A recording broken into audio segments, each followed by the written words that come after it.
Right, so I'm recording, share the screen. Okay, so I think it's sharing. So let's start the Jupyter Notebook. Okay, guys. So we're gonna go over the code, review it. I'll make a few changes just to reduce it in size.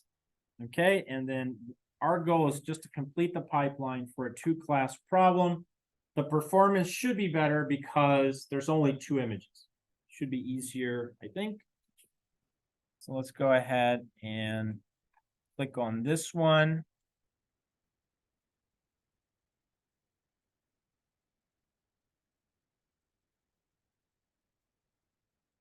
Okay, I'm going to clear the output.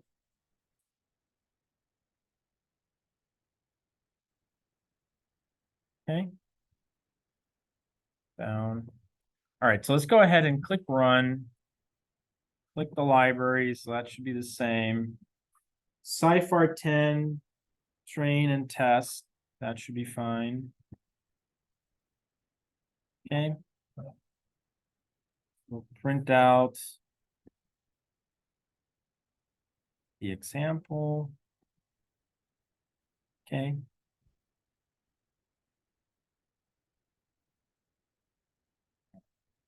Can print out the transforms. That doesn't need to change. This is just an example we did last week.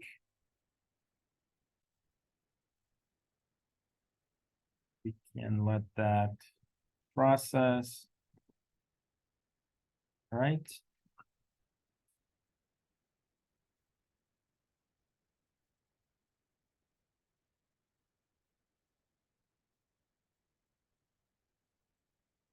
We did the normal, so we did the normalization. We already covered this part as well.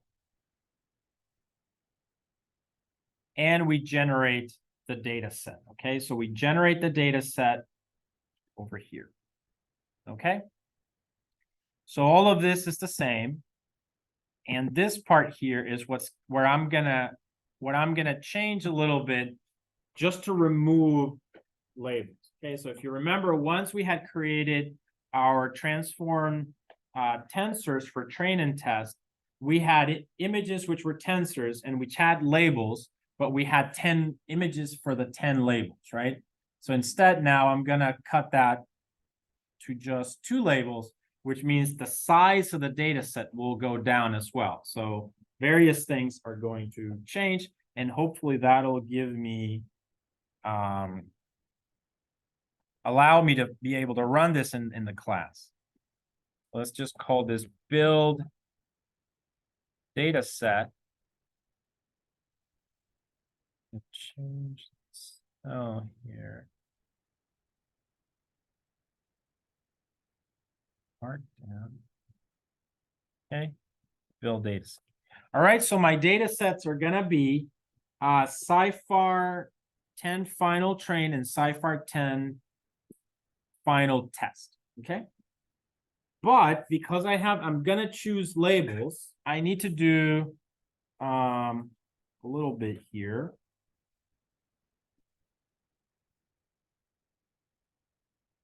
Okay, so it's really in the list comprehension. I think I'm gonna need a mapping. So, but let me just do this part first. Okay, so we are iterating through the train set, right? And grabbing image and label. But now we also want to look at the label and say, I only want this label and not these other labels, right?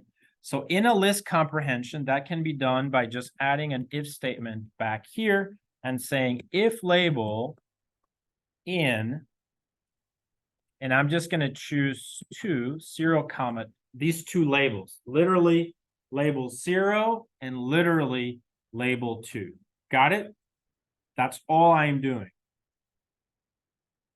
So it becomes a binary classifier, okay? A 2-class classifier.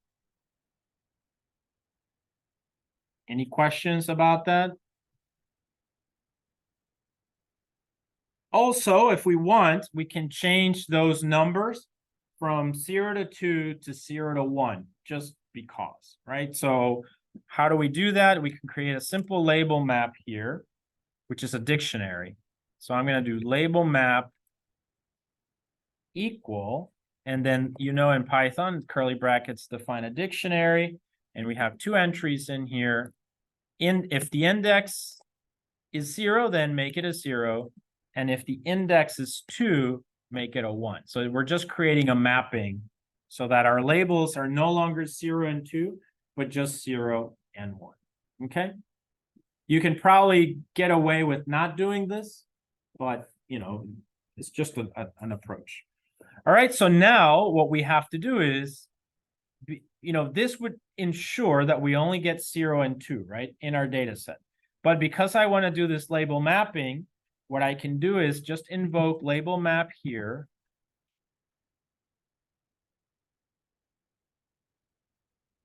Like that.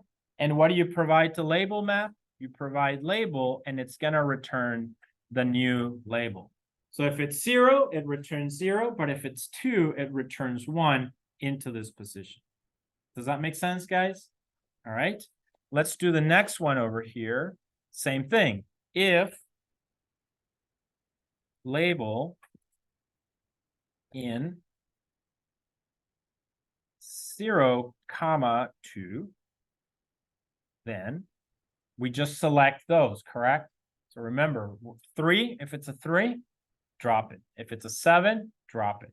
So this gives us a smaller data set so that our machine learning algorithm runs faster. Also, because there's only 2 classes, hopefully it'll be good accuracy. And what I want to give you is a complete pipeline with good metrics so that you can use it as a baseline for building your solution for the homework. All right, so I'm doing label map here with square brackets. And remember, what goes into the square brackets is the label. So if it's a 0, return 0. If it's a 2, it returns 1, as defined in the label map dictionary. Any questions about what I just did here, guys? All right, so go ahead and run it. Okay, let it run for a sec.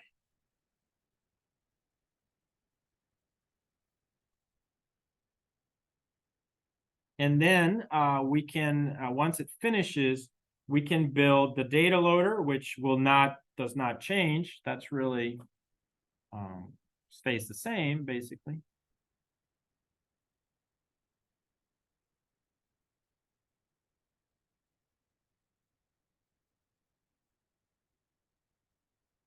Did it finish for you guys or no?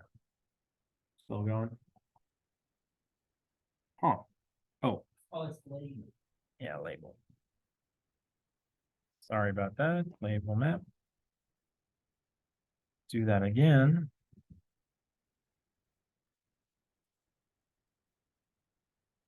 I have a brief question. So label map's kind of slicing, starting at 0, ending at 0, starting at 2, ending at 2. It's not slicing. This is a dictionary.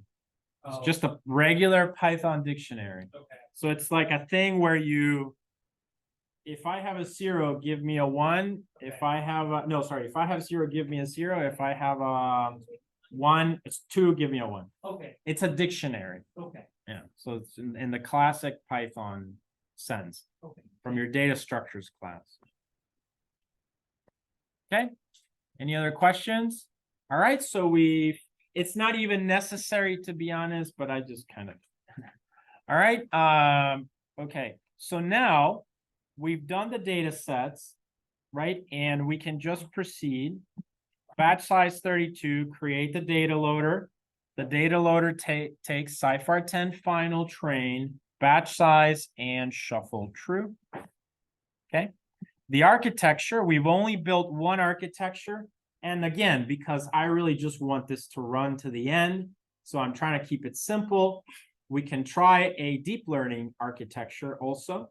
Just keep in mind, that's more connections and it's going to be more consumption of your resources. All right, so we can look at the multi-layer perceptron here. It's got 3072. Does that change? because we only selected labels 0 and 2? No, right? It does not change. We defined it to be the hidden layer has 60 neurons, and the output. What about the output? That should change, right? What does it change to? 2. Exactly. Because we have 2, and then we've already talked about the softmax, and you guys know how that works as well. Okay, so that remains the same, but we changed the architecture a little bit. All right, so now let's go ahead and run this part. Okay, the loss function is going to be we're playing, it worked for us the last time to use cross entropy loss. Okay, so we're going to stay with that one. And you guys were supposed to read up on these functions, remember? Because I had said that it takes a vector on one side of size 2, but on the other side, it may just take the index itself, like 3, 7, and it does the one-hot encoding on its own. Okay, so also we are assigning model MP to model FN, so you can click on that. And now we look at the parameters for the training process. We're going to leave it at a learning rate of 0.01, epochs 100, and the optimizer is going to be Atom, which takes in from model FN the parameters, and it takes the learning rate. Right, so I'm going to go ahead and hit run. All right, and now this is where we were stuck before. We want to be able to see this loss go down, right? Do you think the loss will go down now? Why? Well, there's fewer classes. So we made the problem easier. So hopefully it'll go down, right? That means, what does that mean? It means the weights are being updated, but as they're being updated, the model is finding that it correctly predicts the classes, okay? So let's take a look. We got from train data loader, we grab images and labels. Remember the error that I had made with the batch size. Did I fix that? Yes, here, right? An images.shape. It figures out the rest, because remember that the images are still 3 by 32 by 32. So you need to spaghettify them. All right. And then the model predicts, given the image, a class. And then that goes into loss FN, and it's compared with the real. And then remember this part, we clear out the gradients. What does that mean? Now you know those derivatives that we talked about get cleared backward. What does it do? It computes the new gradients and then step updates the weights. So let's go ahead and run this one. Okay, let's give it, cross our fingers that are does something. Okay, 0.44.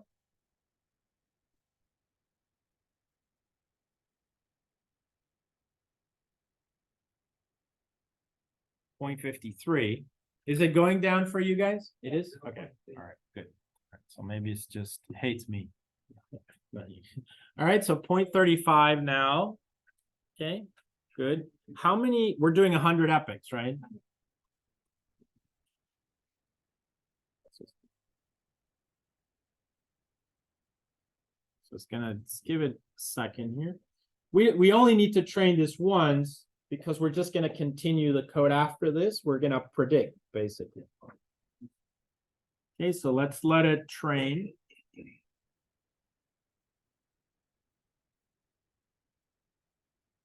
And as we did before with the regression models, after training, what do?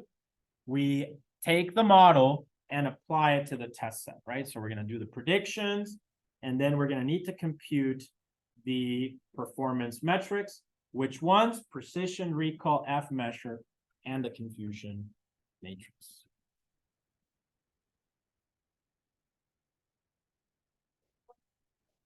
Zero point 0.375. So not that good. 0.3.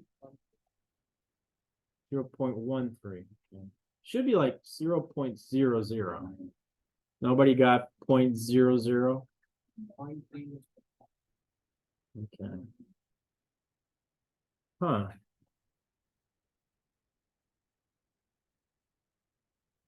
I guess my architecture might be a bit too small. Do you think it's because we're not funneling enough to go 60 to 60? I funneled too much. Yeah. I'm suspecting. Let me stop. If you're getting, I would expect like 0.00. You didn't get 0.0. Yeah, let me kill this. So let's stop it, right? Let's go back to the architecture. This is too funneled. Let's give it a few more neurons. So let's give it 512, which roughly translates to give it more brain to think. You know what I mean? Like, give it a little bit more gray matter there and see if that helps. So let's go ahead and change the architecture. The learning rate should be the same. Yeah, so let's try this one.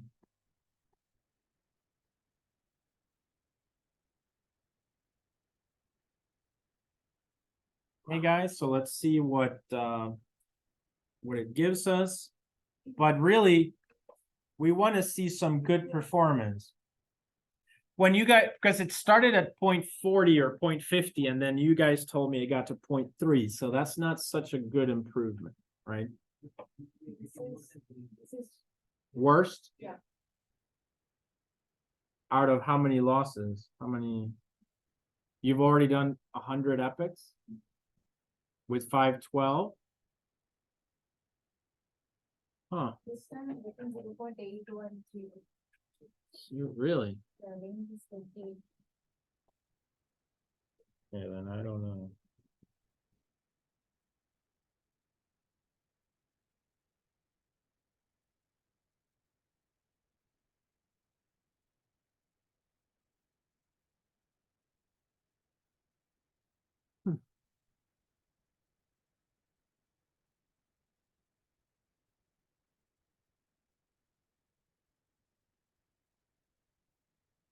All right, so it's not improving. All right, so then what activation? We use 10H. Okay. All right, so so those of you that Joey, huh? You did really? Yeah. For those of you that have faster computers than mine, yeah, we did really. How many epics have you completed already? I did I changed it down to 32 and it's back to around 30. 0.30? Yeah. Okay, so that's not working. So let's do the following. We're gonna go ahead. I think I tried a deep learning model that worked better for me. So let's build that. We're gonna build a deep. So this is an MLP, right? And I'm gonna let it run. But while it's doing that, let's add a new architecture here. Okay, and it's gonna be deep learning, basically. Deep learning. Okay, so let's call it model 2DL. It's, you know, 2 hidden layers, basically. And actually, I can just copy a lot of this, right? So I'm gonna copy this one, paste it in here. So it's gonna be NN sequential, N linear, 3072, right? That does not change. And then make this one 1024. This will run because the other one is running fairly quickly, right? For you guys is running pretty fast, I think. So 1024, activation ReLU. Then the next layer will be, just copy this one.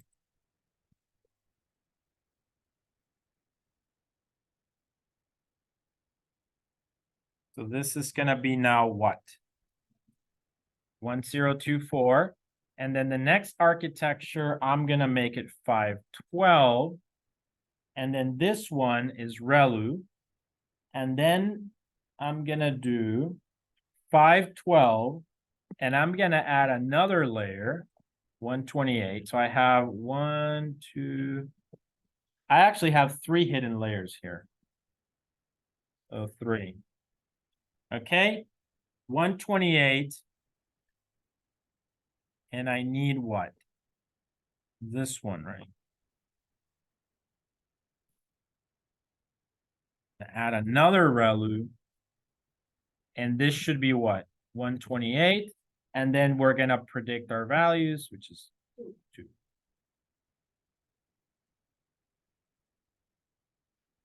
So as you can see, this is a deep learning architecture. Do you all agree? It's got an input layer of 3072. First hidden layer, 1024 neurons. Second hidden layer, 512. Third hidden layer, 128. And finally, the output layer has 2. We also include the softmax, and we can try something called the log softmax, which is another version of softmax. Try either one. Let's see what happens. All right, everyone with me? All right, so this is called model 3DL. So let's load it into memory. And cross entropy is that one. And then this will be model 3DL instead of what we had before. So update this. Model FN needs to be updated, correct? Go ahead and hit run. Load the learning process. This part, kill it. And then hit run again. Okay, and please let me know if you see improvement. That we want to get to 0.00 something, hopefully.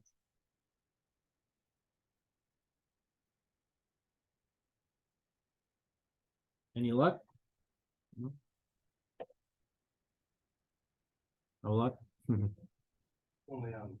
Only the side. It's slower, right? So it is slow. Compared to the one I just did previously, it's roughly the same amount. Okay. I'll put a timer, Okay. about 14 seconds. So I got 0.07 on CIFAR11. It's lower. Numbers are lower. On which epic? I think 11 has 1.0. Okay, 11 out of 100. All right. Well, that's something. I mean, this is how machine learning works, right? In deep learning, right? So you got to experiment, change the architecture.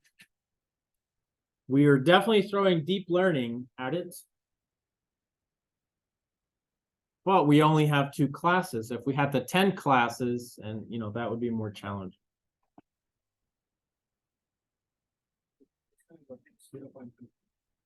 0.2, but we want to get to 0.0 something. And consistently.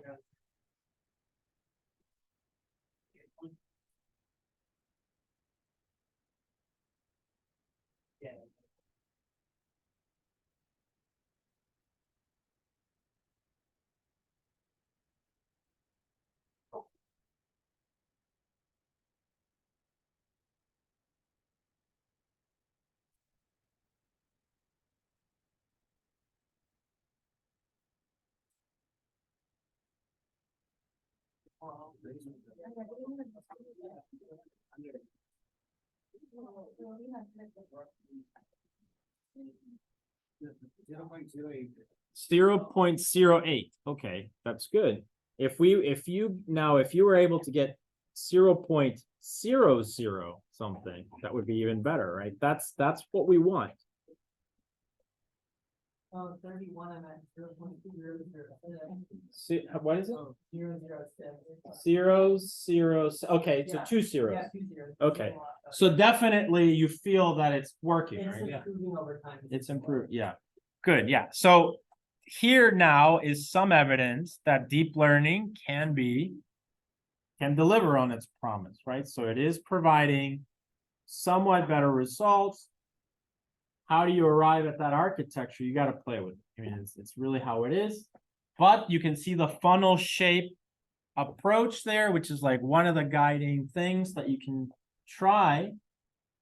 And then you do things like instead of softmax, try log softmax. It might be a more precise softmax. Another loss function. There's another one that you can try called nn.nll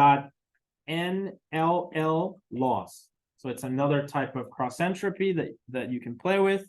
It stands for the negative log likelihood. So it's just some tweak on the original one. But these are just like, there's something called dropout. You can try dropout. I mean, there's lots of little tricks that you can add on to your models. Did we use dropout in the regression challenge? Yeah. Okay, so you know exactly what I'm talking about. Try it, throw it in there, see if that improves things. It's like you have a toolbox, right, with lots of things, and now you start like trying to build models like that. Is there a point it'll be too low? Because sometimes I'm getting 2.3, even -5. So too low. Right, It's well- too good.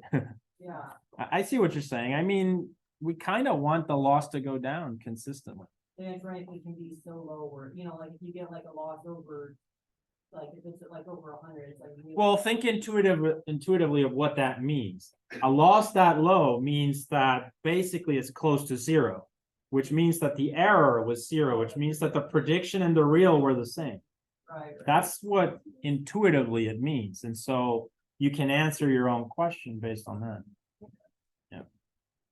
All right. So I guess while it's doing this, which is promising, let me connect this and then we're gonna, so mine for some reason is stuck there. Anyway, while it's doing that, we're gonna assume that the model has finished training, right? And then we're gonna start doing what? Predicting on the test set, because remember that for the competition, the loss just gives you an idea that the model is doing okay. Like Joey says, it's getting too low now.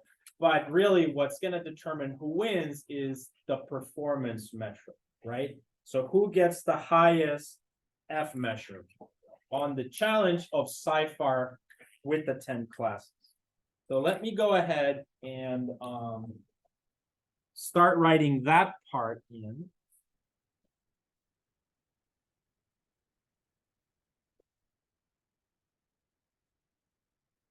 Let me just plug in.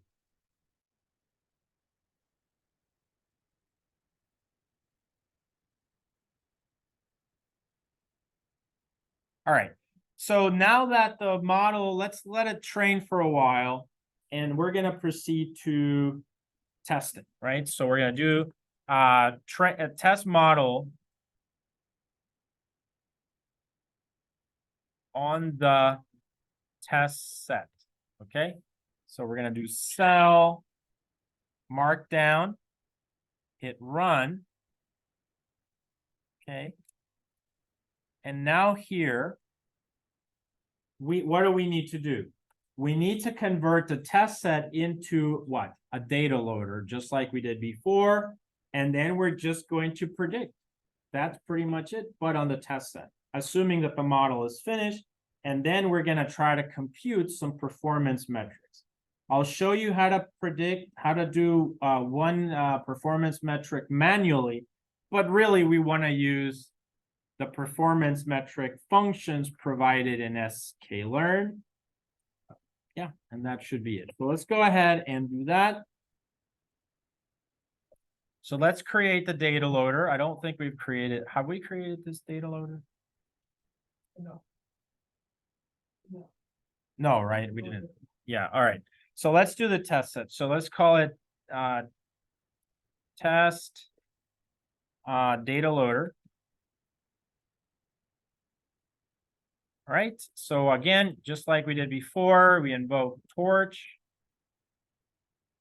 dot utils dot data dot data loader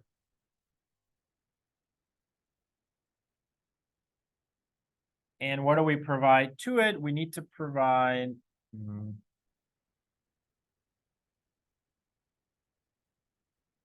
CIFAR10 final test. So CIFAR10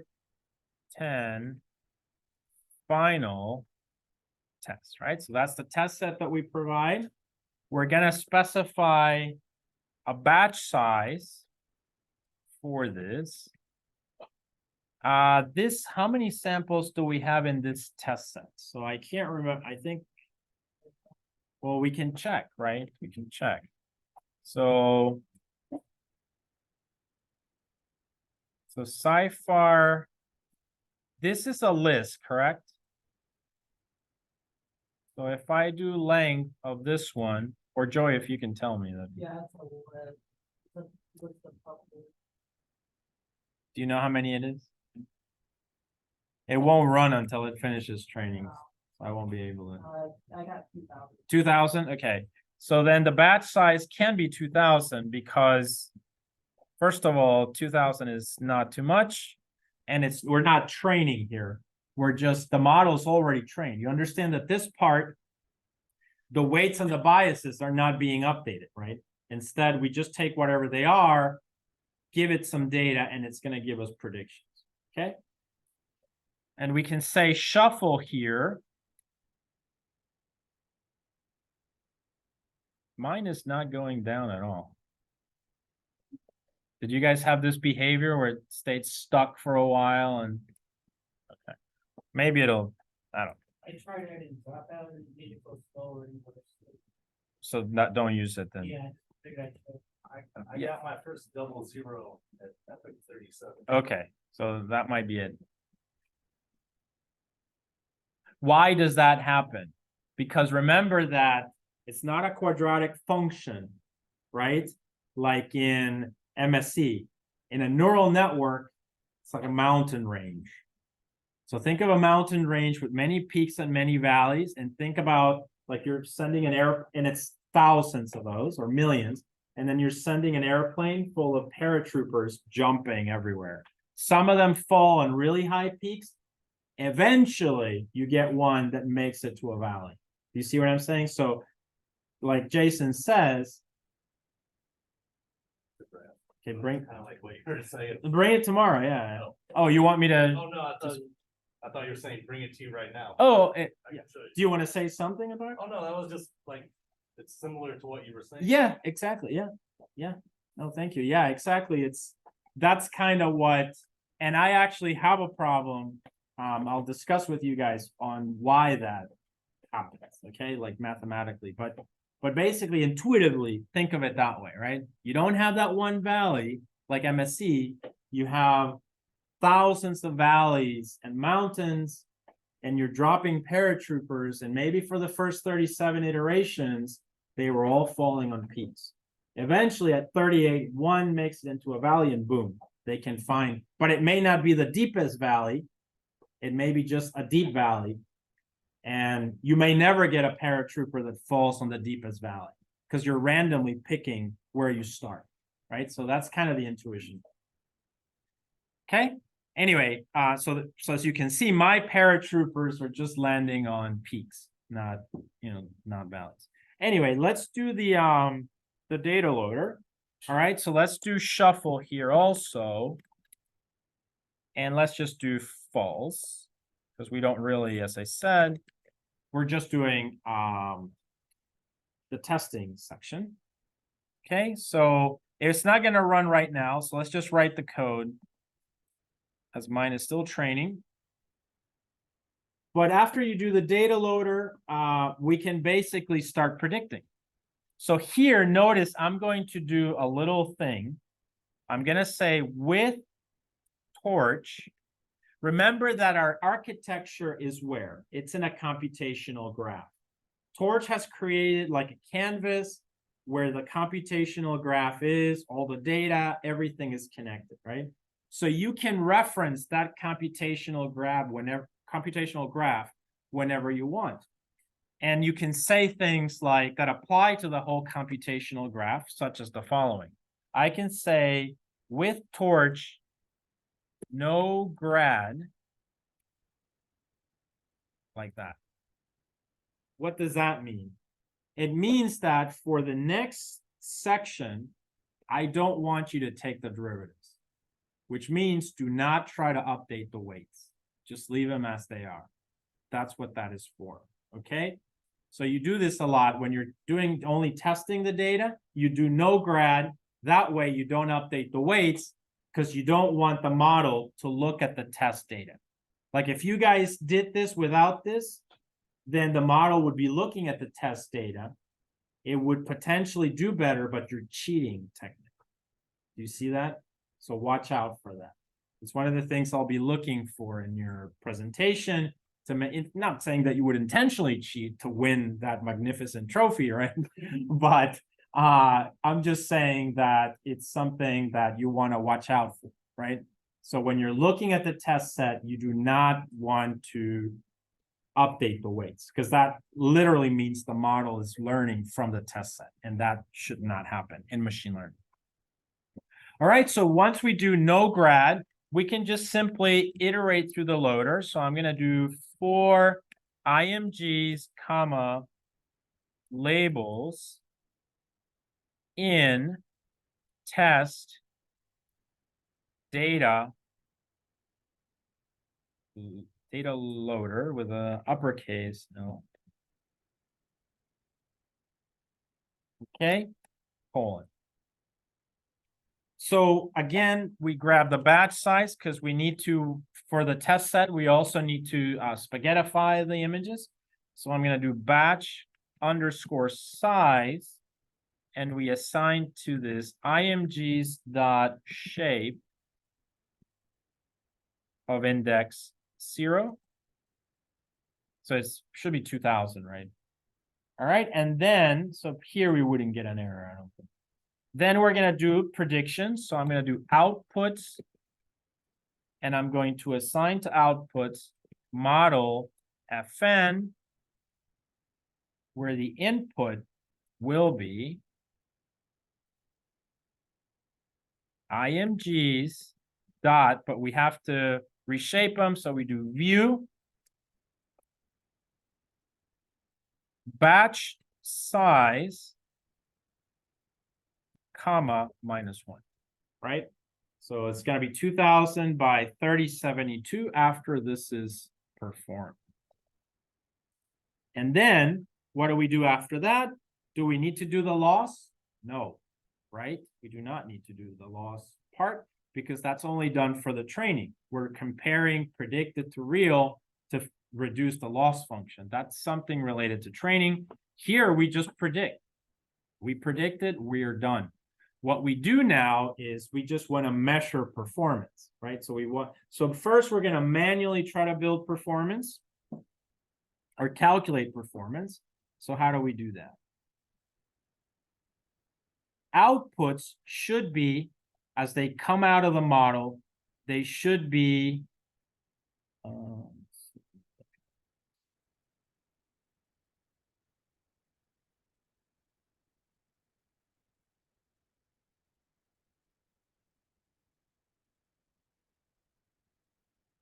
it's difficult to remember because I can't print this out, but let me think.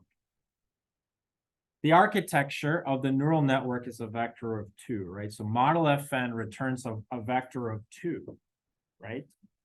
So then I want the label, which I'm going to compare to the real label, and the real labels are an integer. So I need a function, let me see, that gets me which of the 2 labels I should use, right?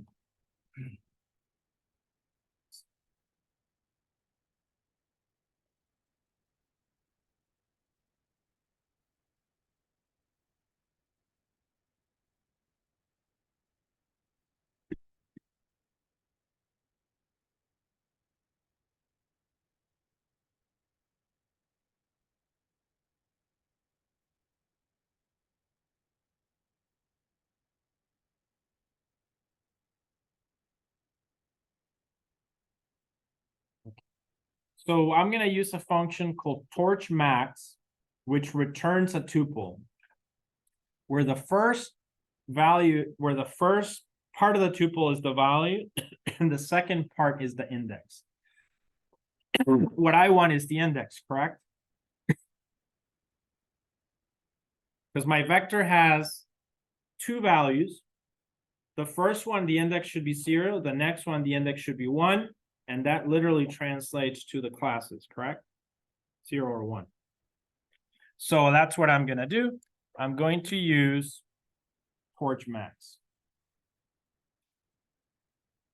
So I'm going to say val index equal torch dot max, where torch dot max takes as input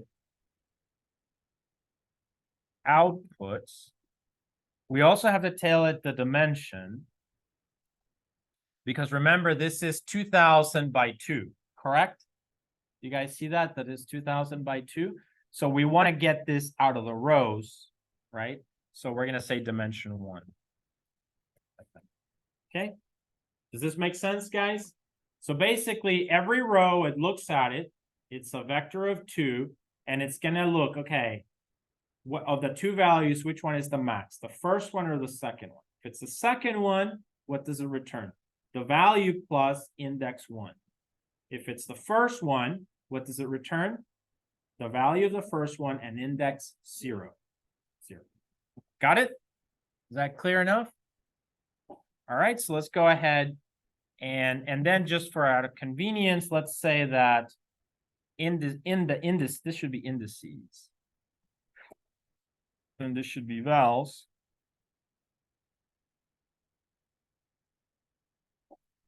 And just so that we have the notation that we're used to, let's say preds is indices. Okay. So what do we have now? We have all the indices. And we want to compare these two. So now we have indices, right? We should have a vector of 2000 by 1 with 0, 1, 1, 0, 0, 0, 1. And these are the labels. And that's exactly what we have in labels. So we can then compare them and find out which ones match and which ones do not match. And we can do that in Python by doing something, and in here by doing something like this. Preds equal labels. In theory, this should, if the two match, what should it give us? A 1 for true. If they do not match, a 0 for false, correct? That's what it should give us. Okay, and so I've got that. And then what do I want? Since I have a whole bunch of 0s and 1s, I can sum them. So I can do dot sum. Okay. And this should be an integer. And what do we do?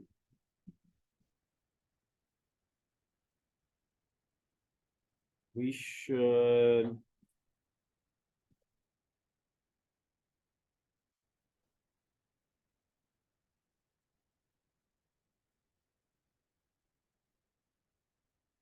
Oh, this, we need to assign this to a variable. Let's say this would be metric. And then what do? We take result equal metric divided by what? A total, right? How do we get the total? Is there an easy way to get the total? IMG's shape 1. Okay. So total IMG's dot shape. Let's do this. Actually, this needs to exist. Yeah, this needs to happen inside. Now, this only works because the batch size is 2000, which is equal to the number of samples we have in there. But I'm going to do this as total. Actually, I have a variable for it. Got it?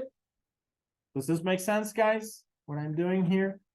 I'm dividing the number. If you're finished with the exam, email it back to me, and then you can leave this. Guys, does this make sense? So what I'm doing is I'm trying to say out of all the ones that are, you know, I'm predicting, comparing to the real labels with this equal. This should give me true or false, but those are zeros or ones. So if I can just add up, right? The zeros are going to be ignored and the ones stay. So that tells me that if 900 were correct, then 900 is the number I get for the numerator and then divided by 2000, and I can measure accuracy basically. Okay. We can't test it still because it's still running, but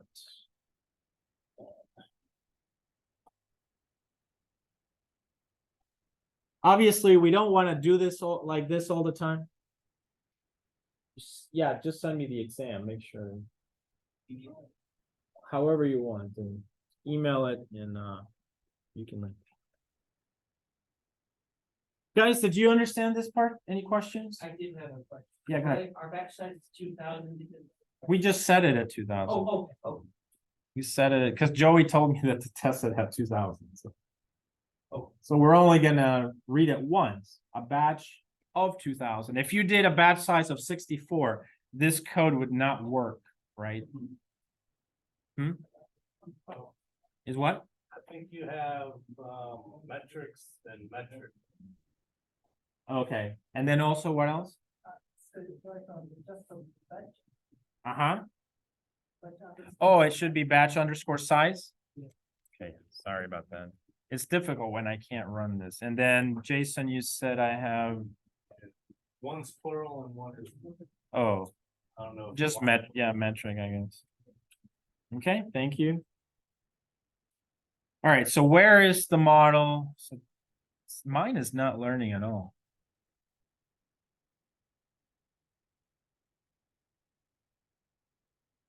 I don't know. But you guys learn, right? It learned for you guys? Yeah. Yeah. 3 3 zeros. Yeah. Yeah, so that's good. I don't know why for me, maybe I'm just being unlucky.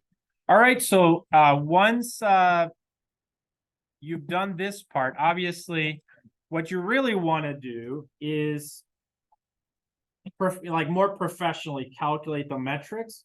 Okay, so I'm going to create a function using sklearn that can compute all the metrics for me. And this is kind of what I recommend you guys don't do it.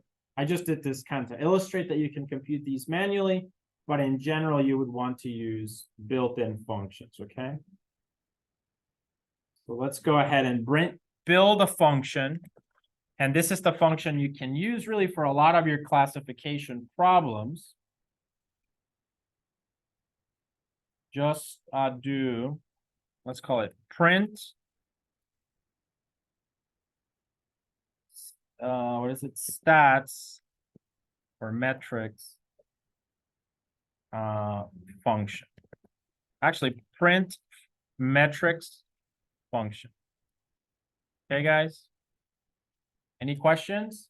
Guys, questions? Nope.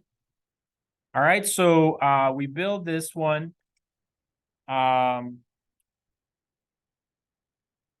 And what we provide is y underscore test, comma, y underscore pred. Okay.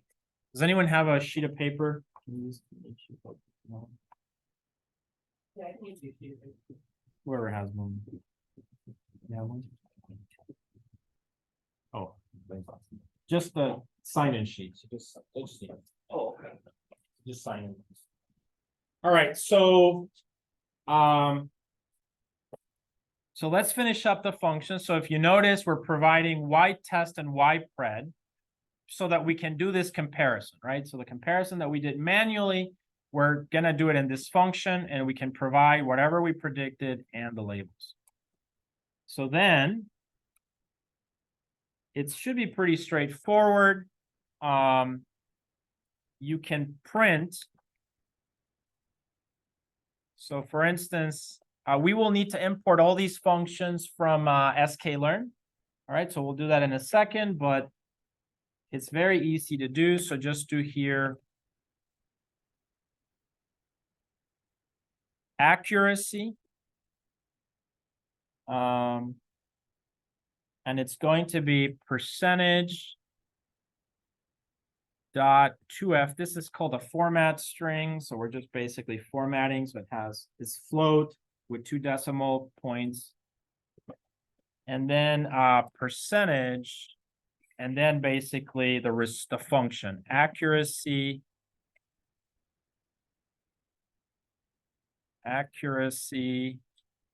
score. An accuracy score is designed to take y test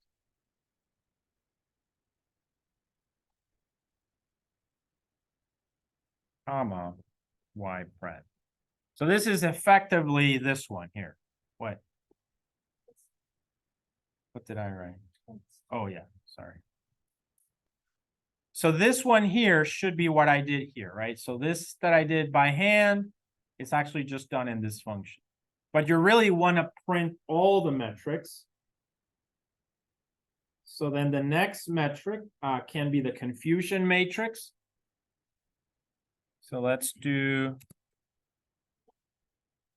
conf mat, it's just a variable. And I'm gonna do confusion underscore matrix.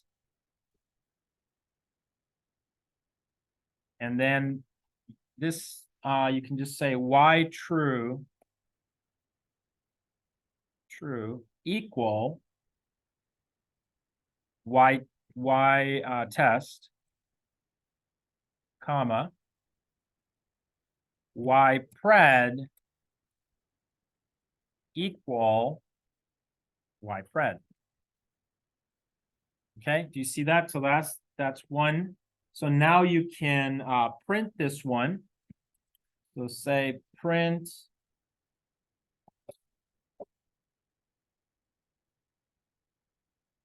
confusion matrix. Okay, and then we print confmat.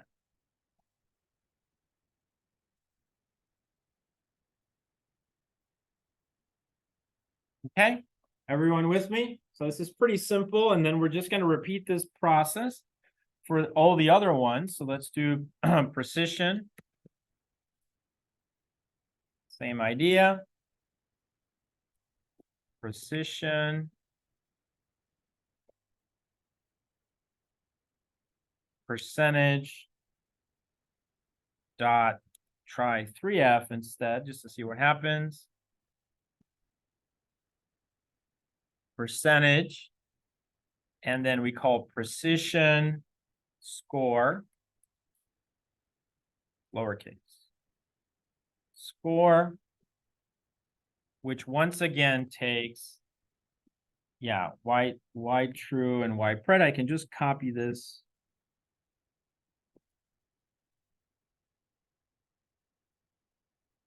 Okay, y true equals y test, y pred equal y pred. And here, these have several methods, so you can select a method. So just say average equal weighted. And that should be the exact metric that you want. Like that, okay? All right, so let me copy this.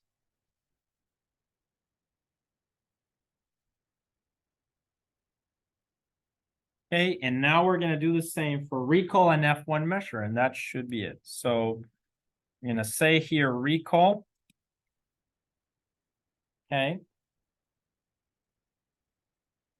Then this is gonna be the recall score. Recall score takes y test, y pred, average weighted. And then finally, the F measure is also called the F1 measure.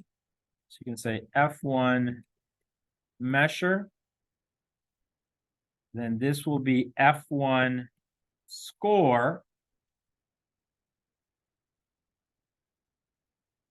which takes y true y pred, and the average is weighted. Got it, guys?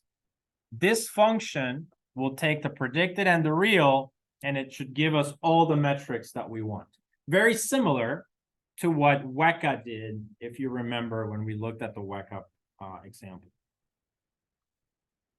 Any questions? Yeah, go ahead, please.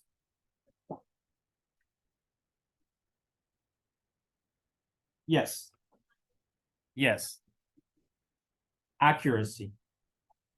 Accuracy. I don't recommend that you try to implement all the other ones by hand.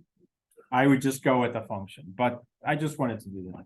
That one's easy, so I did that one. All right. Okay, so these libraries we don't have probably, so you need to add them in at the top. So I suggest you put them in a cell in its own cell.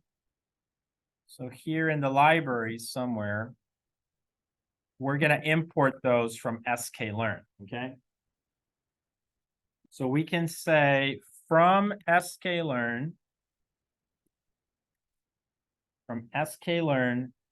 dot metrics import confusion matrix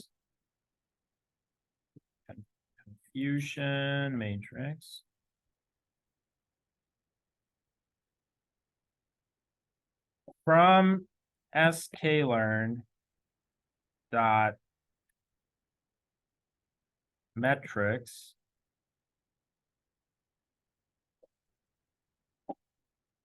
import, and then you could have done it in one line, I guess, but so we can do precision score, comma, recall score, comma,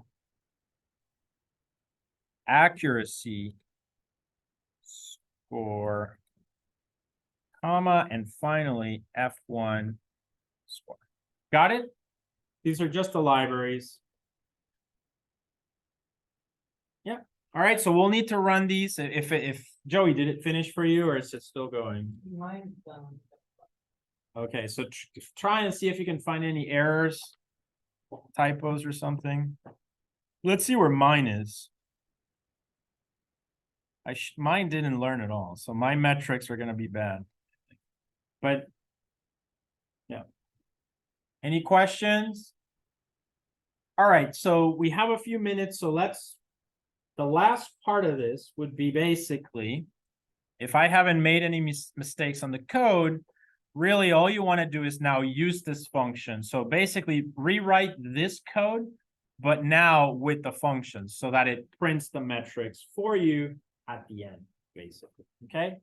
So to do that one, should be pretty easy. We can just copy this one here,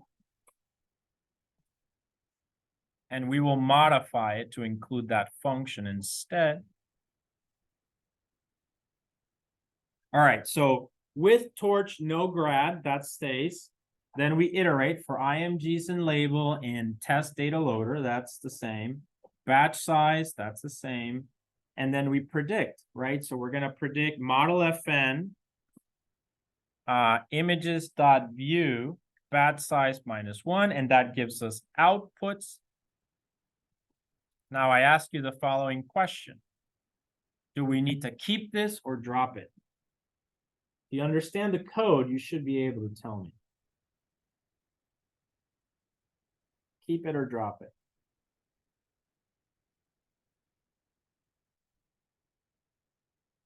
Remember, model FN is predicting a tensor of what shape? Always think in shapes, right? Remember. I say we need. Why? We need the index. Very good. Very nice, Lenny. Very exactly right. Very good. You know, we're getting a 2000 by 2 and we need a 2000 by 1, right? So we need to keep it. So we use max, which returns the vowels and the indices, and then indices will have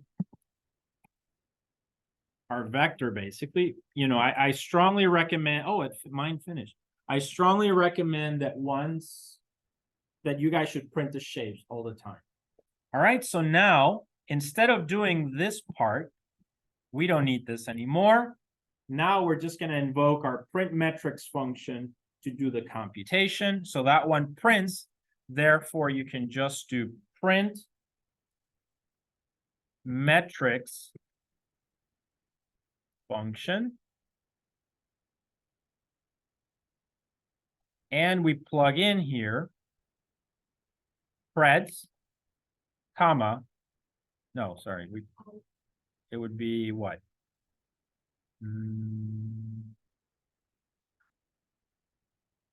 Labels, actually, labels, comma, preds. That's what what goes into that function, correct? All right, so my model actually ran or finished training. So don't hit training again, okay? Because then we got to wait all that time. But mine worked. So we need to just run the cells that are relevant to this.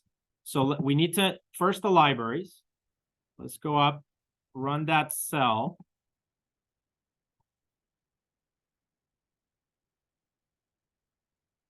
Okay. Then we scroll down again, don't hit train again.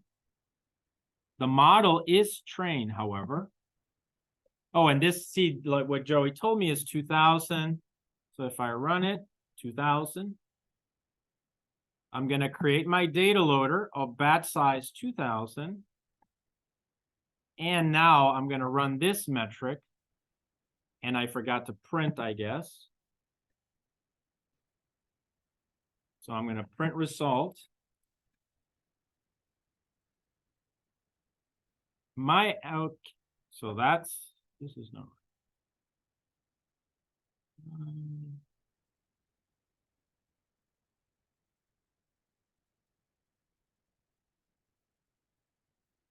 Let's print these. This is not so important. So let's run this one and see what happens.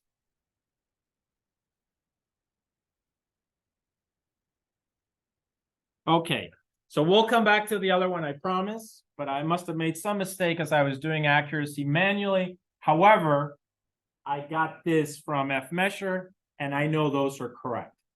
So how do you interpret this data? You've already done this in Weka, right? Accuracy is 0.74. Precision is 0.74. Recall is 0.74. F1 measure is 0.74. They're all basically 0.74.